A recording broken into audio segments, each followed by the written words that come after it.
The wine glass trembled in my hand as David's words hung in the air between us.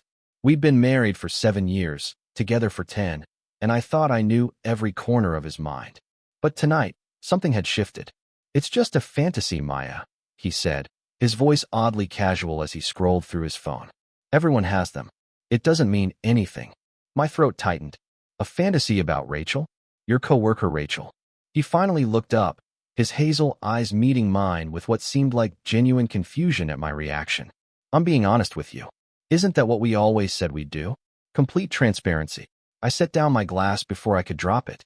We were sitting in our living room, the same space where we'd celebrated anniversaries, hosted friends, built a life. The fairy lights I'd strung across the bookshelf last Christmas now felt like they were mocking me with their cheerful glow. "Transparency is one thing," I said, my voice shakier than I wanted. "But telling me you fantasize about another woman. Would you prefer I lie?" David interrupted, standing up and moving toward the kitchen. I thought we were past playing games. That night, I lay awake while he slept soundly beside me, his breathing deep and even. How could he be so calm? I stared at the ceiling, replaying every interaction I'd witnessed between him and Rachel at the company holiday party. She was beautiful, tall, with dark hair and an easy laugh. They'd seemed friendly, but nothing more. At least, that's what I'd thought. The next morning, David kissed my forehead before leaving for work, the same gesture he'd made 1,000 times before. But now it felt hollow. "Love you," he murmured against my skin. I couldn't make myself say it back. Over the following days, I watched him more carefully. He came home later than usual on Tuesday, almost an hour past his normal time. Traffic was insane, he explained, loosening his tie. Thursday, it was a meeting that ran long. Friday, he'd stopped to help someone at work with their computer. Each excuse was perfectly reasonable. Each one made my stomach twist tighter. I tried to push away the suspicion. This was David, my David, who brought me coffee in bed on Sundays, who knew I liked the left side of the couch, who held me through my father's funeral. He wouldn't actually act on a fantasy, would he? But Sunday night, when he showered immediately after coming home from the gym, I noticed he'd already showered before leaving. The gym bag sat unused by the door. That's when I made my decision. Monday morning, I found myself in a cramped office across town, sitting across from a woman named Jennifer Torres, licensed private investigator.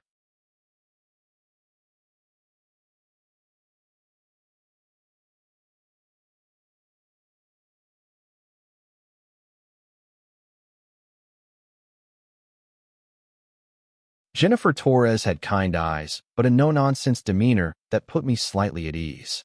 Her office was small but professional, with framed certifications on the wall and a neat desk that suggested someone who took their work seriously. "Most of my clients are in your exact situation," she said, sliding a contract across the desk. "Spouse acting different, gut telling them something's wrong. Sometimes that gut is right. Sometimes it's just anxiety. Either way, you deserve to know the truth." I signed the papers with a hand that wouldn't stop shaking. "How does this work? I'll follow your husband for 7 days, document his movements, take photos where appropriate. I'll send you daily reports." She paused, her expression softening. "Mrs. Chun, please, just Maya. Maya, I need you to prepare yourself. Whatever I find, it's going to be hard to see. Even if it's innocent, knowing you felt the need to hire me means there's already a crack in the foundation." I nodded, unable to speak past the lump in my throat. That evening, David came home at his usual time. I watched him hang his coat, kick off his shoes, and smile at me as he walked into the kitchen. "How was your day?" he asked, the same question he always asked. "Fine."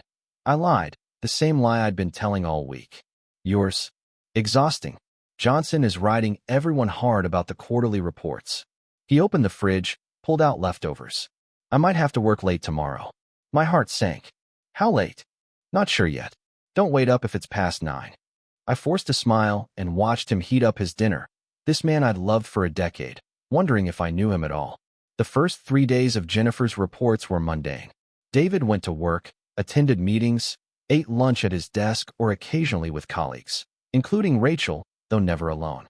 He went to the gym Tuesday evening, actually worked out for 45 minutes, then drove straight home. By Thursday, I was starting to feel foolish. I'd wasted money, indulged paranoia, let one careless comment poison my trust. Maybe I should call off the investigation. Then Friday's report arrived. Subject left work at 5:47 p.m. Jennifer's email read, drove to Oakmont Apartments on the east side, approximately 30 minutes from his workplace and 45 minutes from your residence. Entered Building 7C at 6:23 p.m. Still inside as of 9:15 p.m. when I ended surveillance. I stared at my phone, reading the words over and over. Attached were photos, David's car in the parking lot, David walking toward the building entrance, his jacket slung over his shoulder, David glancing around before going inside, an action that looked furtive in the frozen image. I felt like I was going to be sick.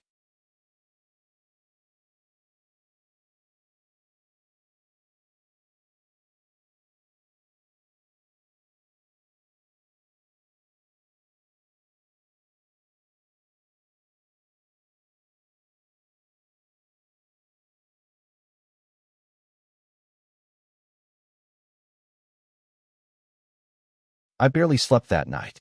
David had come home at 10:30, apologizing for the late night, explaining about a problem with the servers that required all hands on deck. I nodded, pretended to believe him, and retreated to the bathroom where I silently cried into a towel.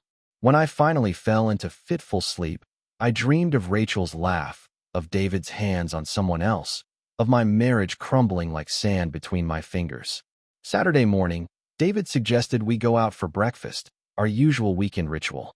I made an excuse about feeling unwell, watched him frown with concern, felt his hand on my forehead checking for fever. The tenderness of the gesture made everything worse. I'll stay home with you, he offered. No, you have that thing. I scrambled to remember his plans. The hardware store for the deck repair. That can wait. Please, I said, more sharply than intended. I just want to sleep. After he left, I called Jennifer. I need to know about that apartment. Who lives there? I'm already on it, she replied. The directory listed it under E. Morrison. I ran the name. Emily Morrison, 29, works at Grayson and Associates. She paused. That's your husband's company. My hands went cold. Rachel works there too. Could it be? I'll find out more. But Maya, I need you to prepare yourself for what comes next. Would you like me to continue surveillance? Yes, I whispered. I need to know everything. Sunday evening, David received a text while we were watching a movie. His phone was face up on the coffee table, and I saw the name. Emily.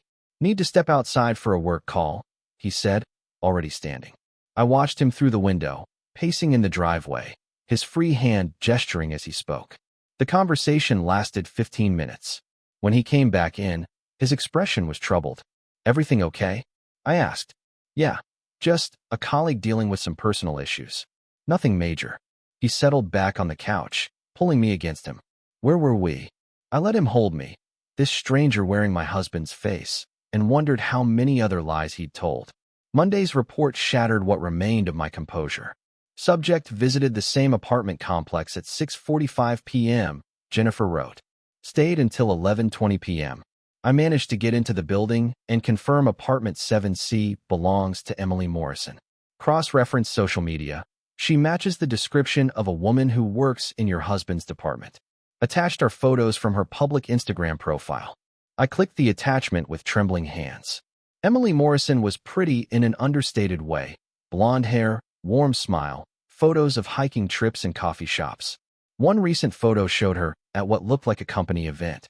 In the background, barely visible, was David. The caption read, "Great team. Couldn't do it without these amazing people." Had I seen her before? Had David mentioned her name? I couldn't remember, couldn't think past the roaring in my ears. That evening, David came home at his normal time. Hey, beautiful, he said, kissing my cheek. I pulled away. We need to talk. His expression shifted, something guarded entering his eyes. About what? About where you've really been going after work.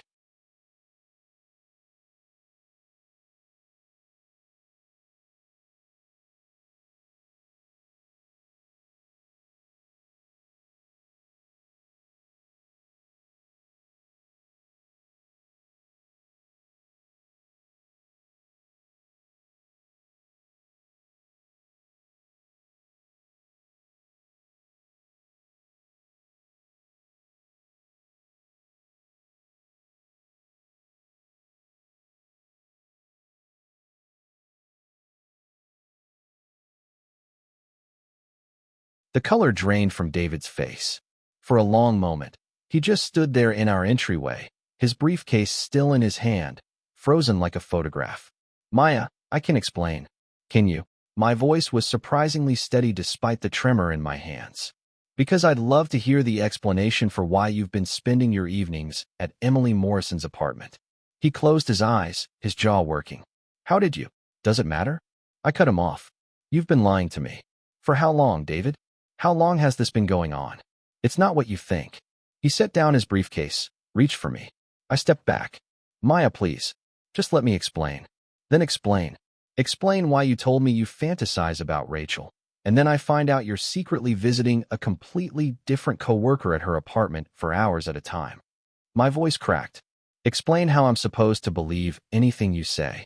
David ran his hands through his hair, a gesture I'd seen 1,000 times when he was stressed.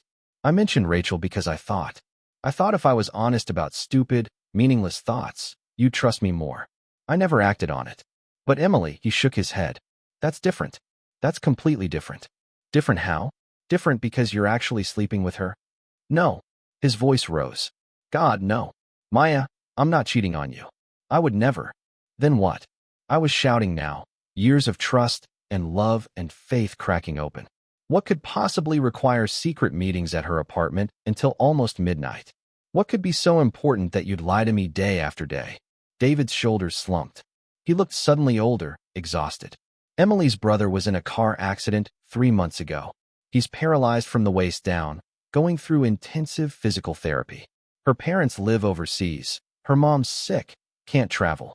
Emily's been trying to handle everything alone, and she was falling apart. I stared at him, trying to process the words. What does that have to do with you? She asked for my help.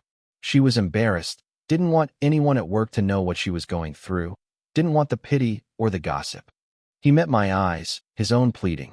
I've been helping her navigate insurance claims, medical paperwork, disability applications. My cousin went through something similar. I knew the system. I thought I was doing the right thing. By lying to me, I wasn't supposed to tell anyone. She made me promise. He took a cautious step toward me. I know how it looks.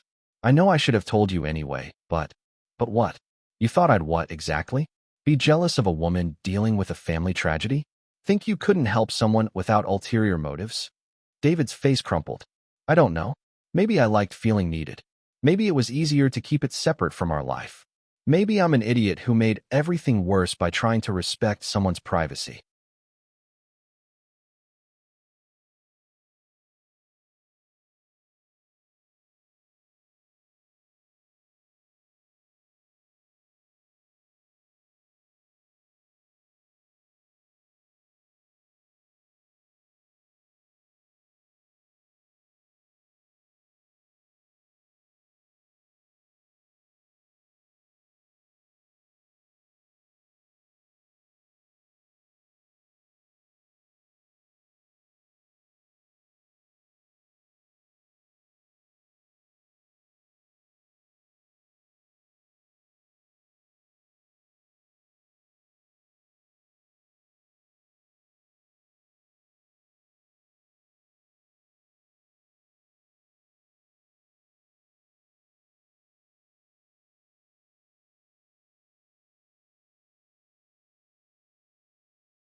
I sank onto the couch, my legs no longer able to hold me.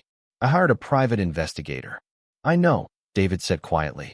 Emily told me tonight that she saw someone watching the building. That's why I looked so worried when I came home last night.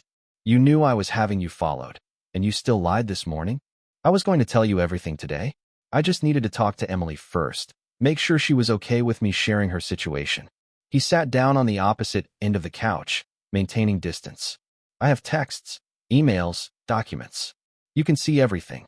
The insurance forms I helped fill out, the lawyer consultations I set up, the medical equipment I researched. Maya, I swear to you, there's nothing romantic between us. With shaking hands, he pulled out his phone and began scrolling through messages. I watched the screen fill with conversations about wheelchair accessibility, therapy schedules, financial assistance programs.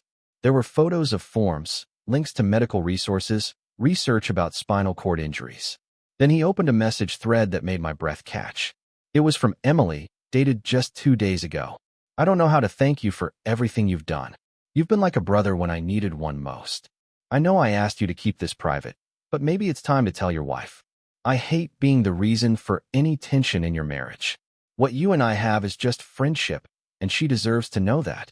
David had responded, let me find the right time. Maya's been through a lot this year. I don't want her to think I'm keeping secrets. I read the messages again, then a third time. The timeline aligned with everything Jennifer had documented. The tone was warm, but entirely platonic. Why didn't you just tell me from the beginning? My voice came out as a whisper. Because I'm an idiot. David's eyes were red. Because I thought I was protecting Emily's privacy. Because somewhere along the way, I started to like having this separate thing, this place where I felt useful and needed in a different way than I am at home. Not better, just different. And that scared me. So the fantasy about Rachel was exactly what I said, a stupid, meaningless thought that I never would have acted on. I brought it up because I read some article about honesty in marriage and thought I was being evolved and mature.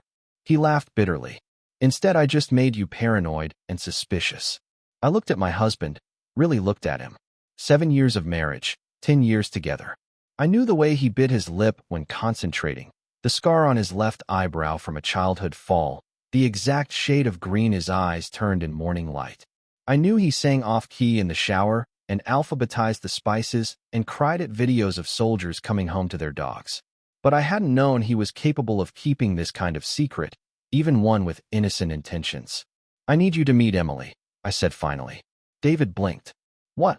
If this is real, if everything you're saying is true, I need to meet her. I need to hear it from her. 2 days later, I sat in a coffee shop across from Emily Morrison.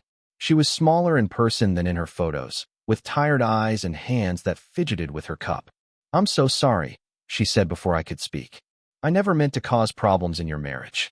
David's been a lifesaver, truly, but not in any way that should threaten what you have together. We talked for an hour. She showed me photos of her brother, explained the accident, described the overwhelming maze of medical bureaucracy she'd been drowning in. She showed me her own texts with David, all business and gratitude. He talks about you constantly, Emily said. How you're the smartest person he knows, how you laugh at his terrible jokes, how you make him want to be better. The first time I met him at a team meeting, he worked you into the conversation within 5 minutes. He's completely devoted to you. When I got home, David was in the kitchen, making dinner. Our kitchen, our home, our life. I believe you, I said. He turned, hope and fear mingling in his expression. Yeah, but we're going to couples therapy. Because what you did, even if it was innocent, broke something. The secret keeping, the separate life, the not trusting me enough to include me. I moved closer. We need to learn how to be fully honest with each other, even when it's uncomfortable. David nodded, tears streaming down his face. Whatever it takes. I love you, Maya. I never want you to doubt that again. I let him hold me then, breathing in his familiar scent, feeling his heartbeat against my cheek. The betrayal I'd felt wasn't about another woman. It was about the space he'd created that didn't include me, the parts of himself he'd kept hidden. Trust, I realized, wasn't about never having secrets. It was about choosing, every day, to build a life transparent enough that secrets had nowhere to hide. 3 months later, Emily's brother took his first steps with a walker. David and I were there to see it. Together, no secrets between us. The therapy was hard, painful work, but we were doing it. Our marriage hadn't broken, but it had cracked, and in the repair, we were building something stronger than before, a relationship where honesty meant more than just speaking truth, but creating the safety for truth to be spoken. Some nights, I still thought about those days of surveillance, the sick feeling in my stomach, the certainty that my marriage was over. But those memories served a purpose now. They reminded me that love without trust was just a word, and trust without transparency was just hope. We were building something better, something real. And that, I thought, watching David laugh at something Emily's brother said, was worth fighting for.